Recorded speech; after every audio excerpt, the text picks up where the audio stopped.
দুর্গাপুরের ঘটনা, দুর্গাপুরে গণধর্ষণের ঘটনা, সমস্ত আপডেট আপনাদের সামনে তুলে ধরেছি। আপনারা জানেন ইতিমধ্যেই 5 জনকে গ্রেফতার করা হয়েছে, কিন্তু তদন্তের গতি প্রকৃতি কোথায় দাঁড়িয়ে রয়েছে তার সমস্ত আপডেটও তুলে ধরছি। ইতিমধ্যেই এই ঘটনার পুনর্নির্মাণ করা হয়েছে। তার পাশাপাশি এই ঘটনায় অন্যতম যে 2 অভিযুক্ত তাদের বাড়িতে বিজরা গ্রামে পর্যন্ত পুলিশের আধিকারিকরা পৌঁছে যান এবং পোশাক তারা খতিয়ে দেখেন। আপডেট ইতিমধ্যেই পাওয়া যাচ্ছে, অর্থাৎ না ইতিমধ্যে ওই নির্যাতিতার যে বন্ধু তাকেও নিয়ে যাওয়া হয় ঘটনাস্থলে এবং উচ্চপদস্থ আধিকারিকরা তারা উপস্থিত হয়েছেন এবং তারা একেবারে সিসিটিভির ফুটেজ দেখে দেখে পুরো বিষয় খতিয়ে দেখেছেন। সময়টা কতক্ষণ ধরে লাগছে, হাঁটা এবং যাওয়ার পথে সমস্ত কিছু খতিয়ে দেখা হচ্ছে এবং তার সঙ্গে তদন্তের গতি প্রকৃতি সমস্ত আপডেট। আরও 2টো গুরুত্বপূর্ণ বিষয়, কলকাতা হাইকোর্টে 2টি মামলা পর্যন্ত হয়েছে। জানবো এই সমস্ত কিছু বিষয় নিয়ে, আমাদের প্রতিনিধিরা সঙ্গে থাকবেন, সমস্ত আপডেট জানাবো এবং প্রাক্তন পুলিশ কর্তার সঙ্গে থাকবেন। এই নিয়ে আমরা বিস্তারিত আলোচনা করব, কিন্তু প্রথমেই চলে যাব এই মুহূর্তে দুর্গাপুরে। সরাসরি রয়েছে আমাদের প্রতিনিধি রাজেশ সেনগুপ্ত। রাজেশ, এই মুহূর্তে তুমি আমাদের সঙ্গে রয়েছো, তোমার কাছ থেকে জানতে চাইবো আপডেট। আমরা যেটা জানতে পেরেছি ইতিমধ্যেই ঘটনার পুনর্নির্মাণ হয়েছে, তারই সঙ্গে নির্যাতিতার বন্ধু তাকেও নিয়ে যাওয়া হয়েছিল, পুলিশের উচ্চপদস্থ আধিকারিকরা উপস্থিত। রাজেশ,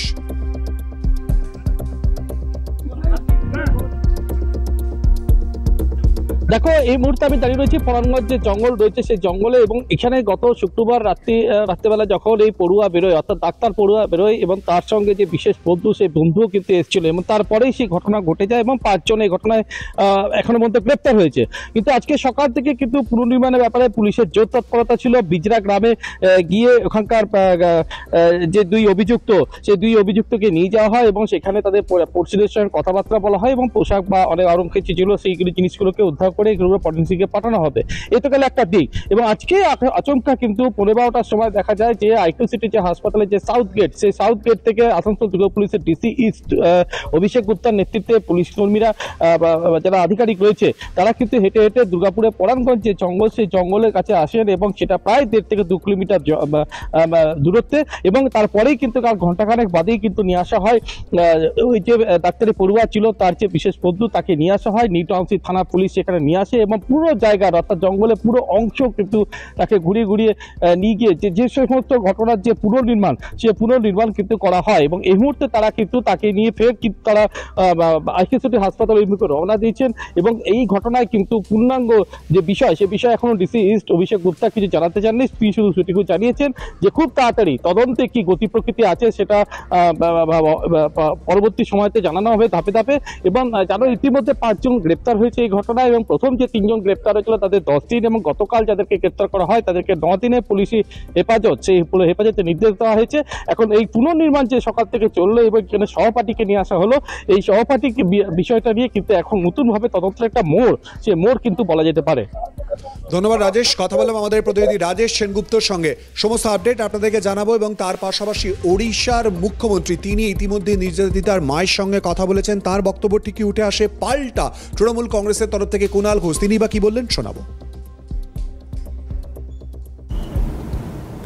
देखिए ताकू कथबार्ता मु करी है कमती कौन करा जाई परिबो ता व्यवस्था करिकी आमे कथबार्ता हबो जदि हेई परिबा भुवनेश्वर भी तार व्यवस्था आमे करिबा। हाँ हाँ ठीक अच्छे। बापा अच्छा पाखे? हाँ दियंतु तांको माँ को टिके दियंतु।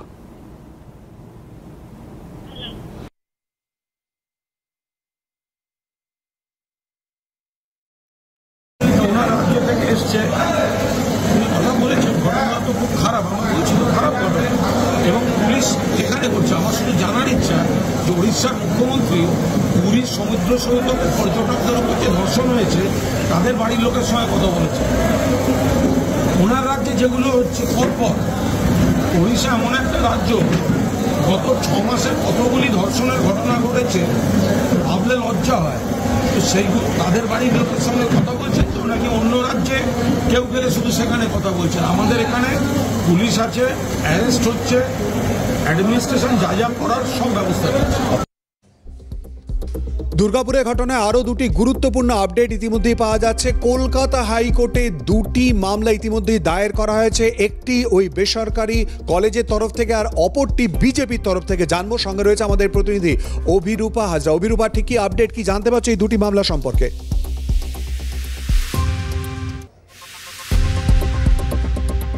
দেখো, কলকাতা হাইকোর্টে দুটি মামলা এই মুহূর্তে বিচারাধীন হবার জন্য আবেদন করা হয়েছিল। এক হচ্ছে ওই কলেজ, অর্থাৎ নির্যাতিতার যে কলেজ রয়েছে সেই কলেজে একাধিক জায়গায় বারবার বিভিন্ন সংগঠন তারা প্রতিবাদ জানাচ্ছেন। তাছাড়াও শুধু প্রতিবাদ জানাচ্ছেন না, অনেকেই এসে এককভাবেও প্রতিবাদ জানিয়ে যাচ্ছেন। এছাড়াও হামলা হুমকির মতো ঘটনাও ঘটছে, যার ফলে ওই কলেজে যারা আসছেন, রোগী থেকে শুরু করে ডাক্তার হয়ে ছাত্রছাত্রীরা প্রত্যেকেই ওই কলেজে আসতে ভয় পাচ্ছেন। রীতিমতো স্তব্ধ হয়ে গিয়েছে ওই কলেজ। আর সেই কারণে কলেজের নিরাপত্তা চেয়ে, পুলিশ প্রোটেকশন চেয়ে কলকাতা হাইকোর্টের দ্বারস্থ হয়েছে ওই আইকিউ সিটি কলেজ। এবং তারা বারবার দাবি জানাচ্ছেন যে এই মামলাটি তারা যাতে রুজু করতে পারেন এবং তাদের আবেদন গ্রহণ করা হয়। মামলাটির রুজু করার আবেদন গ্রহণ করেছেন পূজা প্রকাশকালীন বিশেষ বেঞ্চের বিচারপতি শম্পা দত্তের সিঙ্গল বেঞ্চ। বিচারপতি নির্দেশ দিয়েছেন মামলাটি রুজু হলেই আগামী 16 তারিখ এই পূজা প্রকাশকালীন আরেকটি বেঞ্চ রয়েছে, সেখানে সেই মামলার শুনানির সম্ভাবনা। অন্যদিকে বিজেপির পক্ষ থেকে দুর্গাপুরের এক বিজেপি নেতা, তিনি কলকাতা হাইকোর্টের দ্বারস্থ হয়েছেন। তার দাবি একটি মিছিল এবং একটি মিটিং, ওই দুর্গাপুরের ঘটনাকে কেন্দ্র করে তারা প্রতিবাদ মিটিং এবং মিছিল করতে চাইছেন, যার অনুমতি পুলিশ দিচ্ছে না। পুলিশের দাবি এখানে এখন ল অ্যান্ড অর্ডার সিচুয়েশন ভালো না, সেই কারণেই তারা প্রতিবাদ করতে পারবেন না। অথচ অন্যান্য সংগঠনরা তারা প্রতিবাদ করছেন, তার ব্যাপারে কোনো পদক্ষেপ নিচ্ছে না পুলিশ তাদেরকে অনুমতি দিচ্ছে। আর সেই কারণেই সেই মিটিং এবং মিছিলের অনুমতি চেয়ে কলকাতা হাইকোর্টের দ্বারস্থ হয়েছে বিজেপি। আজ দুপুর 2টোয় সেই মামলার শুনানির সম্ভাবনা। শিলাদিত্য। অভিরূপা, কথা বললাম আমাদের প্রতিনিধি অভিরূপা হাজরার সঙ্গে। এই মুহূর্তে আমাদের সঙ্গে সরাসরি রয়েছেন প্রাক্তন পুলিশ কর্তা অরিন্দম আচার্য। অরিন্দম বাবু, দুর্গাপুরের এই ঘটনার পর 5 জন অ্যারেস্ট হয়েছে এবং তারই সঙ্গে ঘটনা তদন্তে অতি দ্রুত পুলিশের উচ্চপদস্থ আধিকারিকরা তারা নেমে পড়েছেন। আজকে পুনর্নির্মাণও করা হয়েছে। কিভাবে দেখছেন? আপনি কি সন্তুষ্ট? আপনার দীর্ঘদিনের অভিজ্ঞতা কি বলে তদন্তের গতি প্রকৃতি নিয়ে? দুর্ভাগ্যজনক পরিস্থিতিতে বলতে বাধ্য হচ্ছি যে অনেকে বলছেন দৃষ্টান্তমূলক শাস্তি। It appears to be the lip service, মুখের কথা। প্রধানমন্ত্রী যদি বলে দৃষ্টান্তমূলক শাস্তি, মুখ্যমন্ত্রী যদি বলে হয় না, শাস্তিটা হয় হচ্ছে গিয়ে সাইন্টিফিক এক্সপার্ট এবং মেডিকেল এক্সপার্টের উপর ভিত্তি করে। কারণ আমি আপনাকে বলছি যে কয়েকজন গত 2 দিন ধরে বলে বেড়াচ্ছে যে বেসরকারি হসপিটালে সমস্ত হচ্ছে, তাদের দায়িত্ব মুখ করতে। তাদেরকে আমি আপনাদের টিভি থ্রু দিয়ে বলছি যে আরজি করটা ওটা কি বেসরকারি হসপিটাল ছিল? ছেড়ে দিন। কসবাতে যেদিন ঘটনাটা হয়েছিল সেটা কি বেসরকারি হসপিটাল ছিল? তাহলে আপনারা দেখতে পাচ্ছেন যে আজকে উড়িষ্যা গভর্নমেন্টের মানে চিফ মিনিস্টার উতলা হয়ে গেছে।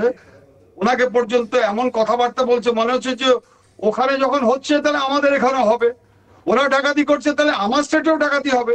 সবাই ইউনাইটেডলি যে একটা জায়গায় রিচ করবে, যে আপনি আমাকে বলুন তো শিলাদিত্য বাবু, বিগত 15 বছর ধরে হাসখালি থেকে শুরু করে বিভিন্ন জায়গায় যে রেপ গুলো হয়েছে, স্টেট গভর্নমেন্টের পুলিশ অফিসাররা যে আজকে তদন্ত করছে, বিগত 15 বছর ধরে কটা আজকে আজকে যারা ধর্ষণকারী আজকে শাস্তি পেয়ে আজকে জেলে আছে, আপনি আমাকে বলুন তো।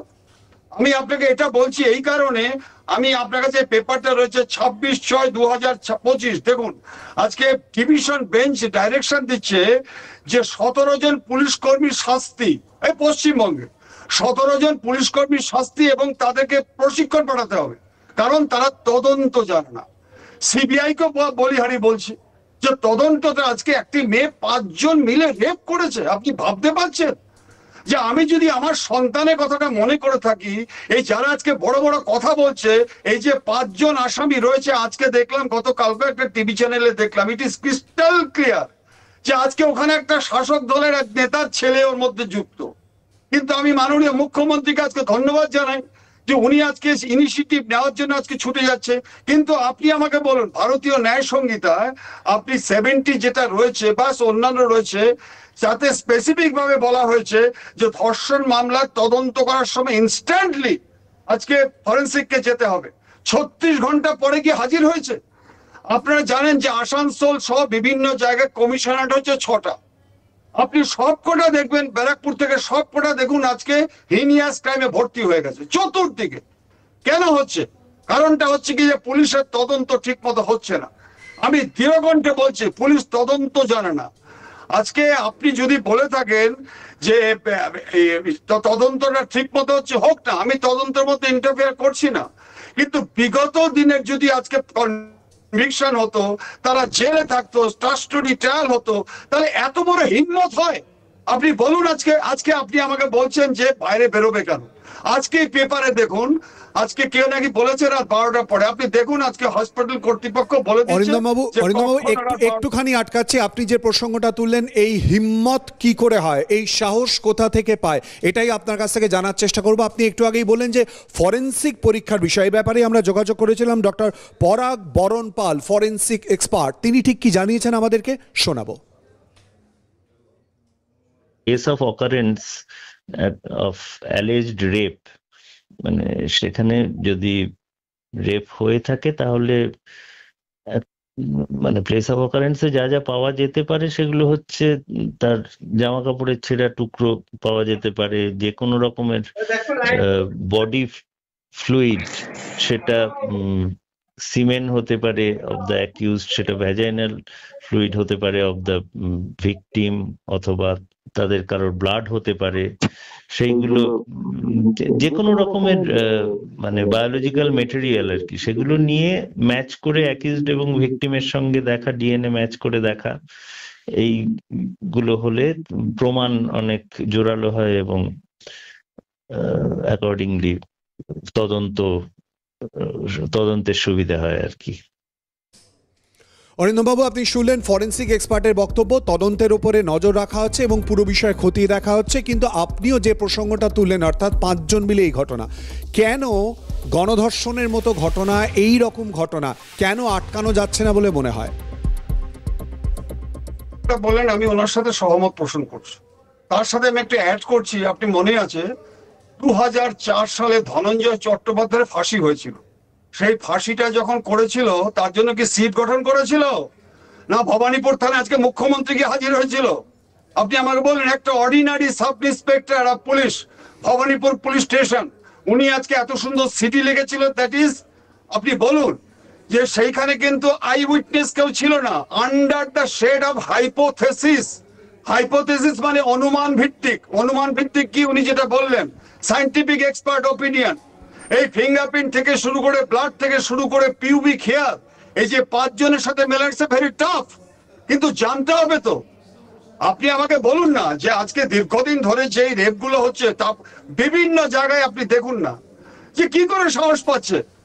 আজকে হয় তারা হচ্ছে পয়সা দিয়ে আজকে আদালত থেকে বিভিন্ন জায়গায়, আমি আপনাকে আবার বলছি, এটা শুনতে খুব খারাপ লাগবে, এটা হচ্ছে গিয়ে যে আদালতের বিচারকরা পর্যন্ত আজকে দ্বিচারিতা করছে। হ্যাঁ, আমি বলছি আপনাকে, কেন বলছি আপনাকে শুনে রাখুন, 2017 সালে একটা 14-15 বছরের মেয়ে আজকে পক্সো আইনে আজকে ধর্ষণ করলো শিক্ষক।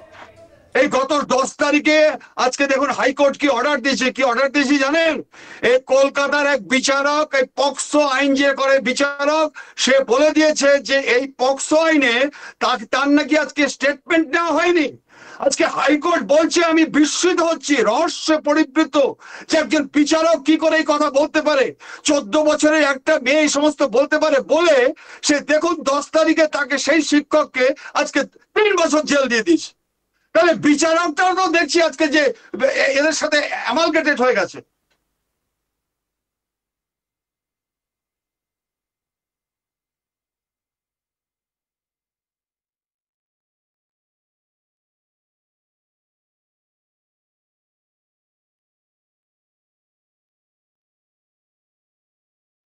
বিচারের প্রক্রিয়া, এটাই কি মনে হয় কোথাও একটা, যারা এই জাতীয় ঘটনা ঘটাতে পারে এরকম মানসিকতা রয়েছে, তাদের দিকে কড়া নির্দেশ? এবার আমি আপনাকে বলি, একটা সোজা কথা বলছি, দেখবেন আপনি সন্দেশখালী ইস্যু থেকে আপনি দেখবেন ওখানে মহিলা কমিশন যাচ্ছে, আজকে জাতীয় মহিলা কমিশন যাচ্ছে, গভর্নর সাহেব বহুবার যাচ্ছে, বহু জায়গায় যাচ্ছেন ছুটে। আচ্ছা, আপনি বলুন তো, তার একটা এফেক্ট তো আমরা পাবো যে একটা গভর্নর সাহেব is the custodian of Indian constitution, উনি যাচ্ছেন। কিন্তু আমরা কি দেখতে পাচ্ছি আপনি আমাকে বলুন, দিনের পর দিন। আপনি বলুন না 2019 সাল থেকে সন্দেশখালীতে যেভাবে যৌন অত্যাচার হয়েছে। কেন আমি বলছি, আজকে advocate general of high court Calcutta উনি কনফেস করেছেন যে 42টা কেস সন্দেশখালীতে হয়েছে, ইনক্লুডিং ধর্ষণ 376, এবং সবকটা নাকি চার্জশিট হয়ে গেছে। এটা আপনি আমাকে বলুন। কারণ হচ্ছে গিয়ে যে এখন এক সংখ্যক ক্রিমিনালদের একটা আইডিয়া হয়ে গেছে কি জানেন তো, এটা শুনতে খুব খারাপ লাগবে, যে যেভাবে অর্থ উপার্জন করো যদি আজকে জজ কোর্ট থেকে যদি শাস্তি দেয়, ওটা ডিভিশন হাইকোর্টে যাব, হাইকোর্ট থেকে ডিভিশন বেঞ্চে যাব, ডিভিশন বেঞ্চ থেকে সুপ্রিম কোর্টে যাব, সুপ্রিম কোর্টে বড় বড় অ্যাডভোকেট 2 লাখ 5 লাখ 20 লাখ দিয়ে আপনার করে হাজির হয়ে। আরে ভাই, রেপ কেসে অন্তপক্ষে আজকে বিভিন্ন জায়গায় বিভিন্ন রকম আজকে রায় দিচ্ছে। আপনি কি বলছেন? তার মানে আমার আপনার যদি হয়, আমার আপনার মেয়ে যদি আজকে রেপ হয়, তাহলে তার শাস্তিটা দেখুন, আর বড় লোকদের মতো একদম মুক্ত আকাশের মতো যেখানে খুশি চলে যাবে। অরিন্দম বাবু, আপনি দৃষ্টান্তমূলক শাস্তির কথা বলতে চাইছেন, এই প্রসঙ্গ নিয়ে আপনার কাছে আসবো। একটুখানি আটকাচ্ছি অরিন্দম বাবু, একটু আমাদের সঙ্গে থাকুন। চিরঞ্জিত, অভিনেতা চিরঞ্জিত তথা তৃণমূল বিধায়ক চিরঞ্জিত, তিনি সেফেস্ট সিটির প্রসঙ্গ তুলে ঠিক কি বলেছেন চিরঞ্জিত, শোনাবো। না, ওটা তো সেন্ট্রাল গভর্নমেন্ট বলে দিয়েছে সবচেয়ে সেফ কলকাতায়। সব জায়গায় হচ্ছে, একটা এখানে হলেই দেখা যাচ্ছে, আবার উত্তরপ্রদেশে একটা হচ্ছে, এরকম আর কি, মধ্যপ্রদেশে হচ্ছে। কোনো উপায় তো কিছু নেই। হ্যাঁ, হচ্ছে, জানি না রামরাজ্য বলে কি ছিল কি না তখন, কিন্তু আমি যতদিন জন্মেছি, বা মনে হয় তুমি যতদিন জন্মেছ তুমি নিশ্চয়ই শুনছো, এটাকে প্রোটেক্ট করতে হবে, সেটা তো একমাত্র কাজ। এই জায়গাটাতে তো নারীর একটা দুটো ছেলে যদি বেরিয়ে তো খেতে বাইরে, যেমন দুর্গাপুরে গেছিল, তাহলে এই প্রবলেমটা হয় না। একজন নারীর ক্ষেত্রে তার অনেক বেশি সাবধানতা প্রয়োজন, তার প্রোটেকশন অনেক বেশি দরকার। এটা তো মনে হয় না সবাই ঘুরবে না, যাবে না, কাজ করবে না, বেড়াবে না, হয় নাকি? রেস্ট্রিকশন পোশাকটা নিয়ে বলবো, আমি এখনও বলবো ওইটাই যেটা বলেছিলাম সেটা। অরিন্দম বাবু, আপনি বলছিলেন দৃষ্টান্তমূলক শাস্তির প্রসঙ্গ, সেক্ষেত্রে রাজ্যের তরফ থেকে যে কড়া অতি দ্রুত ব্যবস্থা গ্রহণ, তাতে কি আপনার মনে হচ্ছে কোথাও একটা সন্তুষ্টির জায়গা, যাতে এই জাতীয় ঘটনা না ঘটে? আমি আপনাকে বলছি কসবার ইস্যু, আপনি লক্ষ্য করে দেখবেন কসবাতে যে ঘটনাটা হয়েছে, সেখানে 3D স্ক্যানার ইউজ হয়েছে, 3D স্ক্যানার। এবার আপনাকে আমি প্রশ্ন করছি যে 3D স্ক্যানার আপনি জানেন হাইলি সফিস্টিকেটেড আধুনিক প্রযুক্তি, এবং আমি কসবার ইস্যুতে হাইলি স্যাটিসফাইড যে পুলিশ যেভাবে তদন্ত করেছে, কেন as desired by the chief minister of West Bengal. কিন্তু আমি আপনাকে বলছি যে এই 3D স্ক্যানারটা কিন্তু প্রথম স্টার্ট হয়েছে 2019 সালে। যদি 2019 সালে হয়, তাহলে আরজিকর ইস্যুতে কেন ইউজ হলো না ভাই? আপনি আমাকে বলুন তো, কেন বলুন হলো? আপনি আমাকে এটার উত্তর দিন। কারণ হচ্ছে গিয়ে এই যে আপনাকে ফিল্ম স্টার একজন বললেন না, দেখুন আমি আপনাকে বলি, উত্তরপ্রদেশ খুব বলা হয়, কিন্তু মনে রাখতে হবে উত্তরপ্রদেশে কিন্তু পশ্চিমবঙ্গের থেকে আজকে 2 গুণের বেশি, মানে 24 কোটি মানুষ, আর পশ্চিমবঙ্গের থেকে কিন্তু ডবলের বেশি এরিয়া। আর উত্তরবঙ্গে এনকাউন্টার নিয়ে হইচই হচ্ছে, এনকাউন্টার এভাবে হয় না। এনকাউন্টার যদি ভুল হয় তাহলে জেল হয়। আপনি দৃষ্টান্তমূলক শাস্তি কোথায় দেখছেন? আপনি উচিত যেটা আজকে ইনস্ট্যান্ট, যেটা আমি বারবার বলছি, যে এই সমস্ত হিনিয়াস ক্রাইমে কাস্টডি ট্রায়াল দরকার, উইটনেস প্রোটেকশন দরকার। আমি আপনাকে খেজুরি ঘটনাটা বলছি, আপনি বিস্মিত হয়ে যাবেন ভাই। খেজুরিতে যখন নাকি 2 জন খুব মার্ডার হলো, কি হলো বলে দিল ইলেকট্রিফিকেশনে মার্ডার। দেখুন ইলেকট্রিফিকেশনে, এইবার দেখুন আজকে খেজুরি মেদিনীপুরে মেডিকেল রিপোর্ট দিচ্ছে যে ইলেকট্রিফিকেশন, আর এসএসকে বলছে যে নো, মার্কস অফ ইনজুরি রয়েছে। আপনি ভাবতে পারছেন তদন্ত কিভাবে হবে? দৃষ্টান্তমূলক শাস্তি আপনি বললে হবে? সেটা বিচারক কি ওখানে স্পটে ছিল? After perusing all relevant papers, scientific expert opinion and medical expert. একটু আটকাচ্ছি অরিন্দম বাবু, ঠিক সেখানেই প্রসঙ্গটা আমরা তোলার চেষ্টা করছি। তাহলে তদন্তের গতি প্রকৃতি কোথায় দাঁড়িয়ে রয়েছে, আপনার সঙ্গেও কথা বলবো এবং আপডেট আপনাদেরকে জানাচ্ছি। সঙ্গে এই মুহূর্তে প্রাক্তন পুলিশ কর্তা অরিন্দম আচার্য আমাদের সঙ্গে রয়েছেন। অরিন্দম বাবু, আসবো আপনার কাছে, একটু সঙ্গে থাকুন। অভিনেতা চিরঞ্জিত চক্রবর্তী তথা তৃণমূল বিধায়ক, তিনি আরও কি বলেন দুর্গাপুরের ঘটনার প্রসঙ্গ নিয়ে একবার শুনিয়ে দেবো। একটা এখানে হলেই দেখা যাচ্ছে, আবার উত্তরপ্রদেশে একটা হচ্ছে, এরকম আর কি, মধ্যপ্রদেশে হচ্ছে। কিন্তু যুগ যুগ ধরে একই হয়, চলে যায়, সবাই চেষ্টা করে। জানি না রামরাজ্য বলে কি ছিল কি না তখন, হতো না কি না বলতে পারবো না। আগের সময়ও চলেছে, এখনও চলছে, পরেও চলবে, হয়। দুটো ছেলে যদি বেরিয়ে তো খেতে বাইরে, যেমন দুর্গাপুরে গেছিল, তাহলে এই প্রবলেমটা হয় না। একজন নারীর ক্ষেত্রে তার অনেক বেশি সাবধানতা প্রয়োজন, তার প্রোটেকশন অনেক বেশি দরকার। এটা তো জানাই সবাই। পোশাকটা নিয়ে বলবো, আমি এখনও বলবো, যা বলেছিলাম সেটা রেকর্ডেড আছে। একটু দিল্লির দিকে নজর রাখবো। ইতিমধ্যেই যেটা জানা যাচ্ছে, দিল্লিতে শ্লীলতাহানির ঘটনায় গ্রেফতার ইতিমধ্যেই 4 জন। আরও জানবো, সঙ্গে রয়েছে আমাদের প্রতিনিধি ইন্দ্রাণী দাশগুপ্ত। ইন্দ্রাণী, কি জানা যাচ্ছে এই ঘটনা সম্পর্কে? দেখো, এই যে ঘটনাটা ঘটেছে অত্যন্ত দুঃখজনক এবং ভয়ঙ্কর একটা ঘটনা। কারণ এই সাউথ এশিয়ান ইউনিভার্সিটি এটা একটা আন্তর্জাতিক মানের ইউনিভার্সিটি এবং এখানে দেশ বিদেশ থেকে প্রচুর ছাত্রছাত্রীরা পড়তে আসে।